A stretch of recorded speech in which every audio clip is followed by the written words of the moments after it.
e do mecanismo de parto, tá? Quando a gente fala de estágio de parto, a gente está falando com relação à mãe. Quais são as mudanças que ocorrem no corpo da mãe para que o bebê nasça.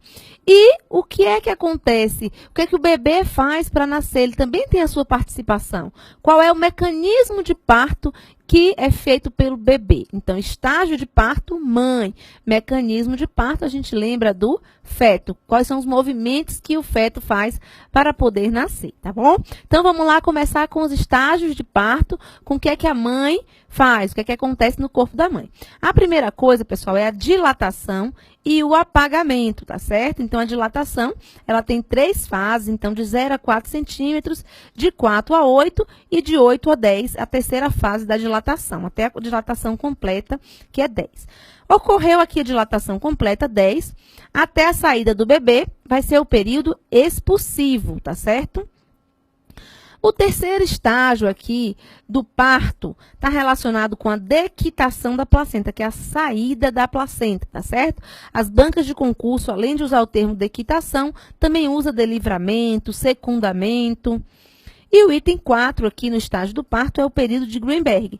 Esse período está relacionado com maior gravidade, relacionado aqui ao risco de morte da mãe, pelo aumento de sangramento, se houver uma hipotonia uterina, se não houver a formação do globo de segurança de Pinar, nesse 4º estágio aqui do período do parto, tá?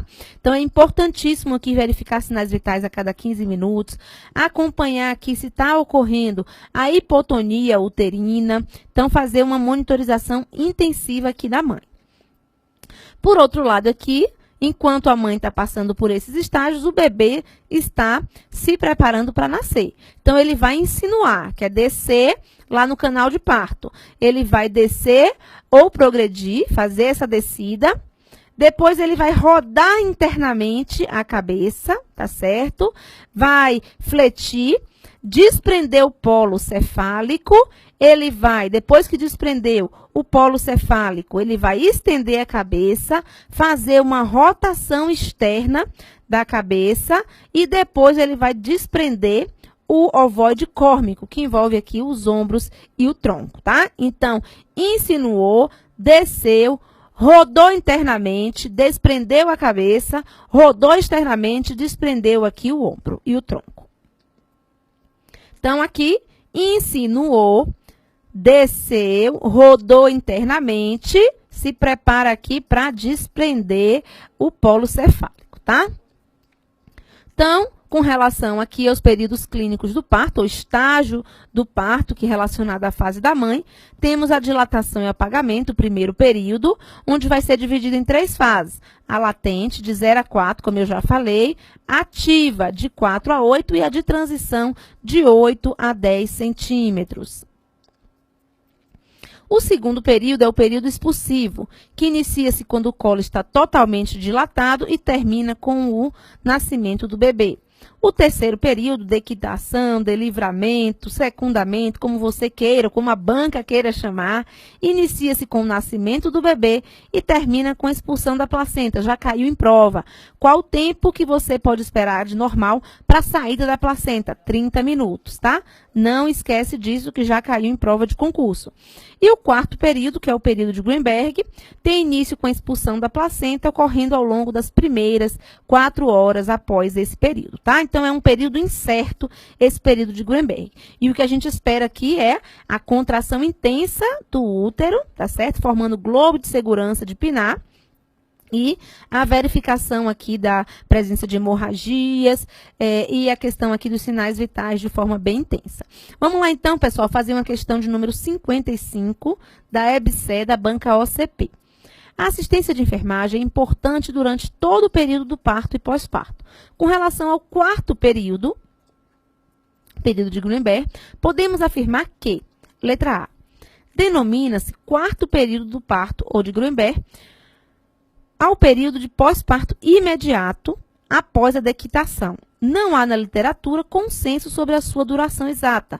Entretanto, inicia-se após a dequitação da placenta. Perfeito, exatamente como está no manual, certinho aqui a letra A, gira em torno de 1 a 4 horas, então não tem aqui um consenso em relação à duração exata. E esse período aí é o quarto período e está relacionado, sim, após a dequitação, o seu início. Perfeito, a letra A aqui. Letra B. É o período de menor risco materno, com possibilidade de pequenas hemorragias, principalmente por atonia uterina. Então, é o período que, pessoal, de maior risco materno, com possibilidade de grandes hemorragias. O útero é um órgão extremamente vascularizado. Então, tem grandes chances aqui de hemorragias se não houver aqui a contração uterina. Então, a atonia uterina vai fazer o quê? Maior risco materno e maior aparecimento de hemorragias, tá certo? Então, a letra B aqui está completamente descartada.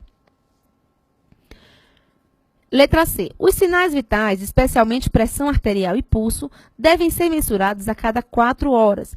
Da mesma forma, deverá ser feito controle praticamente contínuo da retração uterina e do sangramento. Pessoal, contínuo e a cada 4 horas não está a mesma forma, né? De jeito nenhum. Então, a contração uterina, a retração uterina vai ser contínuo? Vai.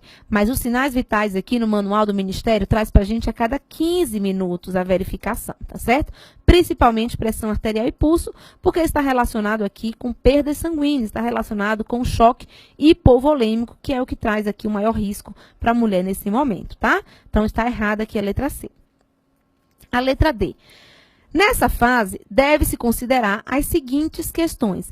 Verificação constante da contração uterina a cada 4 horas. Não, a gente acabou de ver aqui na letra C que a verificação da contração é contínua e não a cada 4 horas. Revisão do canal de parto, sendo desnecessária a reparação das lesões porventura existentes, por tornar o processo mais traumático de jeito nenhum, né? Vai ser, sim, feito a reparação, não é desnecessária, tá certo? Através da episiografia, da sutura daquele local, se houver a presença de lesões naquele espaço, naquele local. Então, está erradíssimo aqui, por 2 aspectos, a letra D. Letra E. A remoção da puérpera para a sala de recuperação, quando necessária, e enfermaria de alojamento conjunto, somente deverá ser efetuada durante o 4º período, não. Após o 4º período, tá? Então, não durante, só após o 4º período, porque é um estágio que demora aqui pouco tempo e você precisa, de 1 a 4 horas, certificar que foi formado o globo de segurança de Pinar, que o sangramento está ali controlado e que essa mulher não está evoluindo para um choque hipovolêmico. Por isso, nesse período, há uma atenção contínua, há um acompanhamento intenso ali para não haver complicações de morte e mortalidade, tá certo, pessoal? Questão bem legal aqui para a gente revisar os estágios do parto. Então, vamos lá com a professora Fernanda Coelho.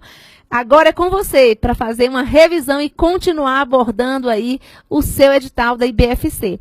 E espero você também nas próximas aulas, tá, pessoal? Fica firme aí, assiste toda a sua revisão para gabaritar a sua prova junto com a gente. Um abraço, pessoal!